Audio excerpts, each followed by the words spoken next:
हरे कृष्णा, राधे राधे। आज मैं आपको बताऊंगी कि एकादशी पर हमको क्या करना चाहिए, क्या नहीं करना चाहिए। एकादशी एक इतना बड़ा पर्व है कि इसको हम लोग जो है हरिवासर या हरि दिवस के नाम से भी जानते हैं।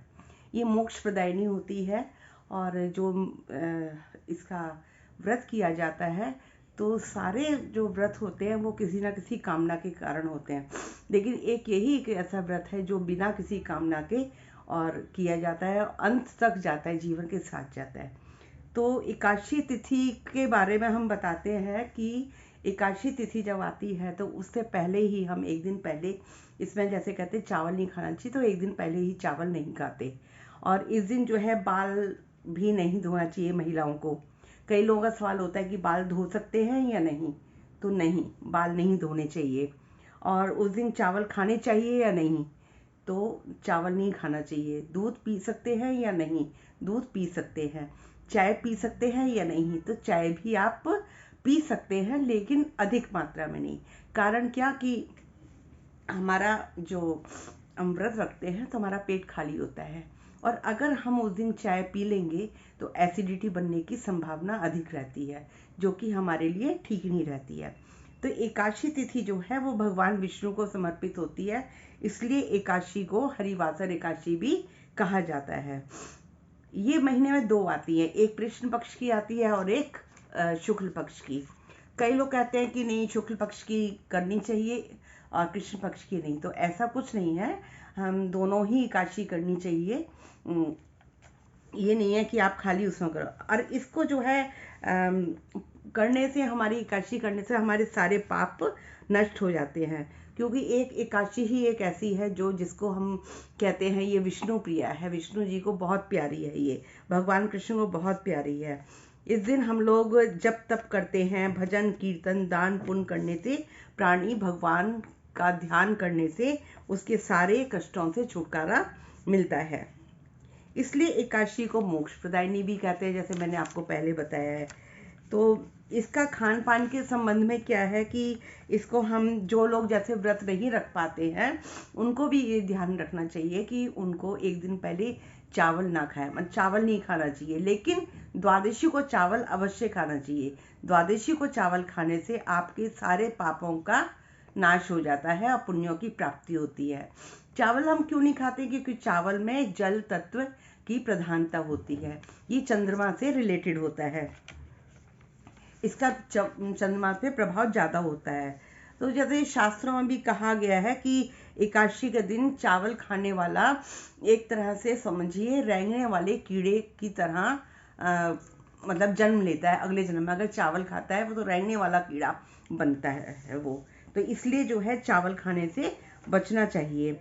और जो द्वादशी के दिन चावल खाता है, तो अगर इस अधम योनि में पड़ भी जाता है तो उसके सारे पापों से उसको छुटकारा मिल जाता है। अब बोलते हैं दूध पीना चाहिए कि नहीं, तो दूध तो पीना चाहिए, क्यों नहीं पीते हैं? दूध तो मतलब फलाहार में आता है। और इसमें जो है जैसे कहते हैं कि भाई हमको क्या खाना चाहिए, क्या नहीं खाना चाहिए और क्या क्या नहीं करना चाहिए, ये मैं आपको बताती हूँ। कई लोग कहते हैं कि एकादशी को सिर धोना चाहिए, नहीं, एकादशी को सर नहीं धोना चाहिए, कपड़े भी नहीं धोने चाहिए। लेकिन जब नहीं चलता है कपड़े धोने से तो कोई बात नहीं, मतलब बहुत ज़रूरी हो तो धोएं, अन्यथा इसको साइड में कर दें। अच्छा, बाल भी नहीं काटने चाहिए, नाखून भी नहीं काटने चाहिए उस दिन। और पारण के दिन जो है, पारण में जो है आप आम अंगूर केला बादाम पिस्ता आदि फल जो मेवा जो है सेवन कर सकते हैं। पारण में जो है आप पहले जो कहते हैं चावल नहीं खाना चाहिए, तो चावल के 2 दाने लेके हाथ में और भगवान विष्णु के आगे आप अंजलि फैला के कहिए कि जो भी आप कहो कि मेरा ये जो है जिसके निमित्त आप करना चाहते हैं उसका लेके कि मेरा व्रत का मैं पारण कर रही हूँ और इसका फल जो है अमुक व्यक्ति को या अमुक के लिए मैंने किया है। अगर जिसी के लिए नहीं कर रहे, आप कहें कि भगवान मेरे घर में सुख शांति रहे, मेरे सारे पापों का नष्ट मतलब क्षीण हो, मेरे पाप कम हो जाए। और सबके घर में सुख शांति हो, निरोगी काया हो, धन में माया, घर में माया हो, इस तरह से कह के कि घर में आपस में प्रेम सौहार्द बना रहे, इस तरह से आप पारण कीजिए। भगवान को चावल का भोग लगाइए, फिर उसके बाद जो है ब्राह्मणों को दान दक्षिणा जो भी देना है, अगर आप चावल और या किसी अन्न का दान देना चाहते हो तो दीजिए, नहीं तो कुछ धनराशि भी आप उसके निमित्त दे सकते हैं। ये तो आपका पारण का हो गया। दूसरा चीज़, इस पे क्या खाना चाहिए क्या नहीं खाना चाहिए। इस पे जो है दूध के अलावा जैसे सेंधा नमक खा सकते हैं, काली मिर्च है, हरी मिर्च है और नारियल है, और कई लोग मतलब जो लौकी जो होती है वो खा लेते हैं, कुछ लोग नहीं खाते हैं, तो वो आप अपना देख लीजिए। और कूटू है, सिंगाड़े का आटा से बने व्यंजन जो होते हैं वो खा सकते हैं, मेवा खा सकते हैं, अदरक चीनी आदि खा सकते हैं। व्रतधारी व्यक्ति को एकादशी में गाजर नहीं खानी चाहिए। गाजर, मूली, बैगन, गोभी, सेम की फली, शलजम, प्याज, लहसुन जैसी चीज़ें जो तामसिक मानी गई हैं वो नहीं खानी चाहिए। इसके अलावा ब्रह्मचर्य का पालन करना चाहिए। मांस, मदिरा जैसे पदार्थों से दूर रहना चाहिए, नशीले पदार्थों से, है ना। एकादशी को भगवान विष्णु को मीठा पान चढ़ाने का विधान है, लेकिन विधान तो है, लेकिन आपको व्रतधारी व्यक्ति इसको प्रसाद रूप में भी नहीं ग्रहण कर सकता। तांबुल जो कहते हैं ना, पान, तो पान को जो है मीठा पान चढ़ाने का नियम है, परंतु व्रतधारी को यह पान नहीं खाना चाहिए। घर में स्वयं झाड़ू भी नहीं लगानी चाहिए। कोई दूसरा लगा रहा है लगाए, लेकिन आप व्रत है इसलिए आपको घर में झाड़ू नहीं, क्योंकि झाड़ू लगाने से अनजाने में ही कोई ना कोई छोटे जीव जो होते हैं वो मर जाते हैं, तो उससे आपके हाथ से जाने अनजाने में पाप होने का डर रहता है ना। और भोग विलास से दूर रहें। हर जो भी चीज़ खाएं उसको भगवान का भोग लगाने के बाद ही स्वयं ग्रहण करें। ब्राह्मणों गरीबों को दान दक्षिणा अवश्य दें। तो ये जो है हमारे एकादशी के नियम थे कि क्या खाएं क्या ना खाएं और क्या करें।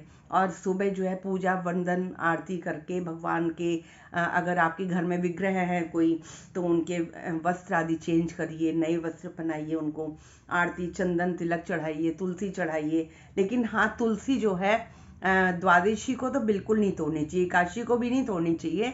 लेकिन अगर आप भगवान के भोग के लिए चाह रहे हैं तो भगवान के भोग के लिए आप कह के कि भगवान हम आपके भोग के लिए तुलसी तोड़ रहे हैं तो तोड़ सकते हैं, लेकिन द्वादशी को बिल्कुल नहीं तोड़ना चाहिए। और एकादशी को जल भी नहीं चढ़ाना चाहिए तुलसी जी में, क्योंकि कहते हैं कि तुलसी महारानी जो है इस दिन जो है भगवान कृष्ण के लिए वो भी व्रत रखती हैं, इसलिए जो है तुलसी जी को जल नहीं चढ़ाना चाहिए। और दूसरी बात ये कि द्वादशी को जैसे आपने चावल का भोग बनाए, कुछ भी खीर बनाए, दाल चावल बनाए, कढ़ी चावल बनाए, भगवान कृष्ण को जो है कढ़ी बहुत पसंद है। और मथुरा वृंदावन में जो है इसको मधुबनी भी कहते हैं, इसको कढ़ी को तो वृंदावनी, मधुबनी नहीं, सॉरी, वृंदावनी, वृंदावनी भी कहते हैं। तो भगवान कृष्ण को कढ़ी बहुत पसंद है, तो आप कढ़ी चावल का भी भोग लगा सकते हैं। तो और भगवान की आरती वंदन करके दोनों टाइम करके कुछ भी स्वाध्याय कीजिए, गीता का पाठ कीजिए, भागवतम का पाठ करिए। तो इस तरह से आपका एकादशी का फल व्रत पूर्ण हो जाएगा और बहुत अच्छा दिन गुजरेगा। और कहते हैं कि हर चीज़ का उद्यापन होता है, लेकिन कहते हैं एकादशी का उद्यापन नहीं होता। लेकिन आपने सुना होगा एकादशी का उद्यापन तो बहुत बड़ा होता है। तो एक्चुअली इसलिए करते हैं एकादशी का उद्यापन, क्योंकि वो किसी ना किसी कामना से होता है कि भी मैं एकादशी कर रही हूँ तो मेरी पूरी हो जाए। तो एकादशी का उद्यापन ऐसे नहीं होता है। एकादशी का आप कर सकते हैं, कर दीजिए, लेकिन ये एकादशी जो है आपके साथ ही जाती है, ये किसी कामना से नहीं की जाती है। अगर किसी कामना से आप एकादशी कर रहे हैं कि मैं इतनी एकादशी करूंगी मेरा काम पूर्ण हो जाए, तो आप एकादशी का व्रत का उद्यापन अवश्य कीजिए। और वैसे इसका आप कई लोग बोलते हैं कि करना चाहिए, लेकिन मथुरा वृंदावन में जो है कोई भी आपको पंडित नहीं बोलेंगे कि एकादशी है, क्योंकि ये कहते हैं ये एकादशी हमारे साथ ही जाती है। तो आशा है आपको मेरी ये वीडियो पसंद आई होगी।